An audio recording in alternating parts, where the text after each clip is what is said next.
Ég óttaðist það núna eins og reyndist raunin að myndum fara víða öll og þetta erfitt að skilgreina takmarka efnið.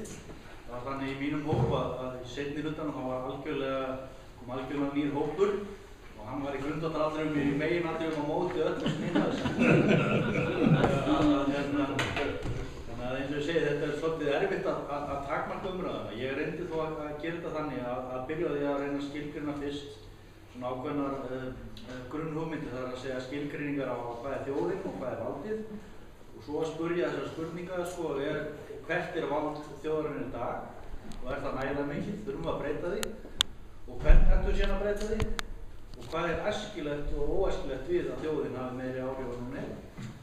Og það var þannig að mér að menn sem kom í þennan hóp hafði mjög ólíkar skoðunar á því hvernig hlutinni ætti að vera og vildu gjarnan koma sínum hugmyndum mikið á framfæri. Þannig en flestir voru þá sammála það að vald þjóðarinnar í dag of lítið og það þarf að auka. En það sem við getum líka dregið ályktun af þessu að við erum mjög langt í land með að ræða það hvernig fyrirkomulagið að vera. Þess að ég segi það að 2-4 mánuði fyrir stjórnarþing allt á stuttu tími. Við þurfum margfalt að greina með 10 þess að það komi ýmsar spurningar og vangaveltur og andstæð sjónarmið og þannig að ég sé fyrir mér að þetta stjórnarþing hafi bara mjög erfitt verk fyrir höndum að komast að sameiginlegum niðurstöðu. En ef ég reyna að fara aðeins yfir eitthvað svona sem ég í stuttum atriðum sko. Við byrjum að ræða þjóðina, sko. Hvað þjóðin? Það einhver meirihluti Íslendinga eða á minnihlutin að hafa eitthvað vald og líka vorum að spyrja þetta hver munur á landsmönnum og þjóðinni, þar að segja sumir vildu meina að eingöngu þeir sem að tala íslensku ættu að fá að ráða. Aðrir minna að þeir sem að búa í landinu ættu að fá að ráða og hafa einhver áhrif eftir ákveðinn tíma. Nú síðan var líka verið að ræða varðandi að vernda minnihlutahópa, að meirihlutin geti ekki alltaf valtað yfir minnihlutann. Nú síðan var það fyrri hópur myndi meina að það væri mjög erfitt að virkja þjóðina til þátttöku í stærri málum. Því var miklu fókusaður á okkur sem væri staðið okkur nær eins og sorpbyrða eða snjómokstur fyrir utan götuna hjá okkur, en aftur á móti í stærri málum þá var þetta erfiðara. Hópur sem kom síðan eftir því var eins og algjörlega andurinn með því, hann komst að því að þjóðin væri sífellt betur upplýst og hefur sýnt fram á að hún hefði náð að máta sér skoðun í stórum málum. Það kom líka svona vangaveltur það hvernig þjóðin ætti að geta tjáð sig og hvernig þjóðaratkvæðagreiðslur ætti að fara fram og þar meðal annars var rætt það að það væri oft þannig mál uppi að mikill meirihluti væri kannski fyrir einhverju skoðun en fyrir þennan meirihluta þá skipti þetta mál kannski litlu máli meðan fyrir minnihlutann skipti þetta gríðarlega miklu máli og það var tekið sem dæmi með Blönduós á veg þangað að það hægt að sýna fram á þessi þjóðhagslega hagkvæmt að breyta veginn og hann fari fram hjá Blönduós en þetta skipti þess að gríðarlega miklu máli fyrir Blönduósbúa og hvernig að tækla það?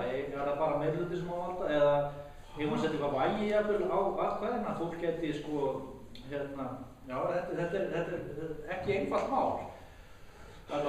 Síðan var líka í fyrri hópnum var talað til dæmis að oft var það þrýstu hópar sem væru réðu ferðinni og væru þá jafnvel með heimtufreykju, vildu segja væri ekki ábyrgðarsamsýn heldur bara kröfðust og svona viljum við hafa þetta, viljum fá þetta en var ekki eins og ábyrgir sjálfstæðir einstaklingar.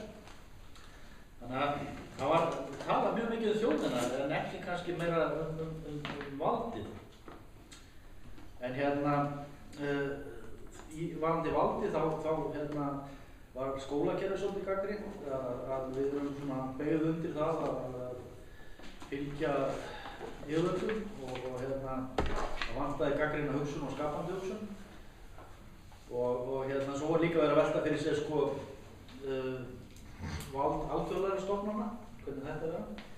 Eins og sjá ég fer svolítið svona gróft yfir hvað við vorum að ræða En almennt voru báðir hóparnir saman á það að völd og áhrif almennings í dag allt of lítil og þau þurfa að vera miklu meiri.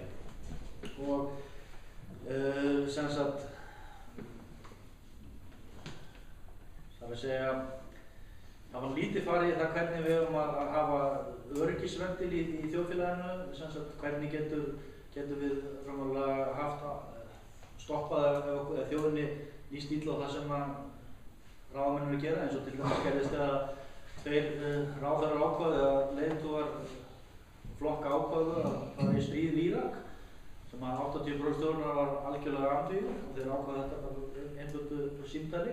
Þannig að það var lítill farvegur fyrir þjóðina að stoppa svoleiðis af og sömuleiðis virka kannski öryggisventil forsetans ekki nógu vel, en þess að hann hefur alveg sjálf vald það hvort að hann beiti þessu þrátt fyrir óskir stórs hluta þjóðarinnar. Þannig að það kannski kemur betur inn á hlutverk forsetans ég ætla ekki að eyða meiri tíma það.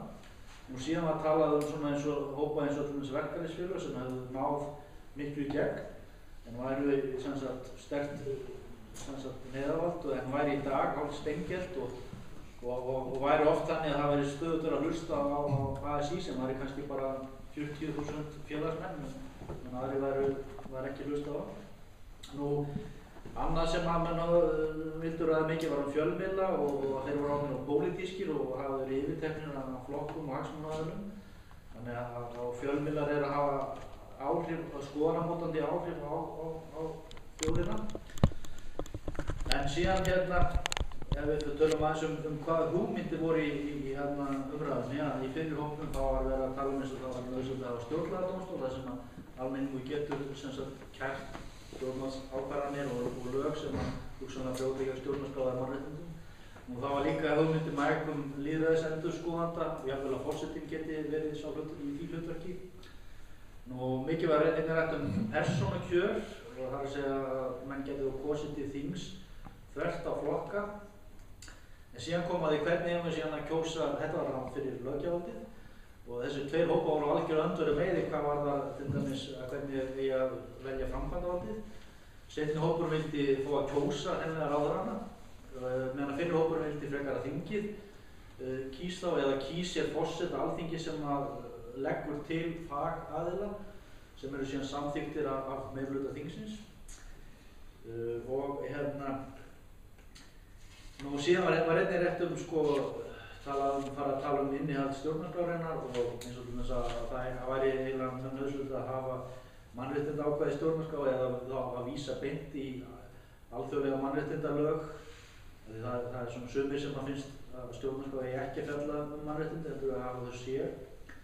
Nú einnig kom sterkt fram að sumir í hópnum vildu leggja áherslu á félagslega mannréttindi, auka þau og þetta myndi svona auka vald þjóðarinnar. Nú, síðan var mikið talað að aðgreina þessa valdaþætti, það var eiginlega forsendan fyrir því að þjóðin hefði áhrif og þarna voru menn vildu sem sagt annars vegar loka á atvinnustjórnmálamenn meðan að sumir vildu fækka stjórnmálamönnum og hækka laun þeirra, þannig að fengju sem best atvinnustjórnmálamenn. Nú, einnig var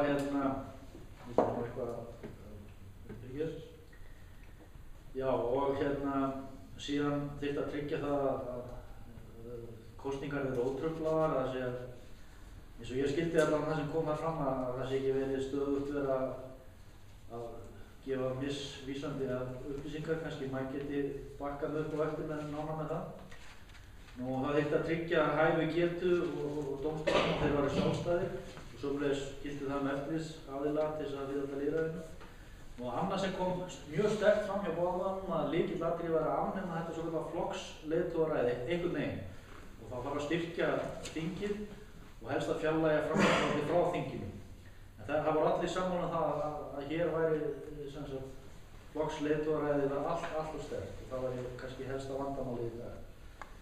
Nú, sem sagt síðan vorum við að reyna að spá í það eins og Auðun kom inn á á þjóðin hafa mikið vald eða lítið, kostið þessu galla og það var erfitt að fá umræða þetta en við vorum alls sammála að þetta ekki einfalt mál og hefur bæði kost og galla að þjóðin hafi mikið vald en allan að niðurstaðan var að þarf að auka valdið hjá þjóðinni. Þannig að þetta svona líkur í stórum dráttum því sem það kom fram. En eins og segja, það var mjög erfitt að ná yfir heildarmyndina og þetta er gott ef einhverjir sem voru í hópnum mínum myndu bakkað það er eitthvað sem ég er að gleyma hérna. Er einhverjar svona spurningar sem aðrir sem voru ekki í hópnum vildu varpa til okkar sem voru í hópnum? Kemur þetta ekki allt á netið svo? Hvað segir þau? Kemur þetta ekki allt á netið? Ég ætlaði nú að reyna að taka þetta upp en það klikkaði nú. Þannig að þetta er svolítið erfitt að jú, hann Smári ekki reyna að taka upp hérna. En það er svona ástæðan fyrir ég sýni nú ekki þetta mind map sem ég var að gera hérna. Þetta er svolítið svona farið út í það öll og það er alveg það sem veldur mér áhyggjum að þetta er greinilega mjög margar hugmyndir í gangi og menn eru mjög ósammála og þannig verður örugglega stjórnlagaþinginu og ég er svolítið hræddur að með að hafa bara 24 mánuði þá mun þetta jafnvel leysast upp í vitleysu.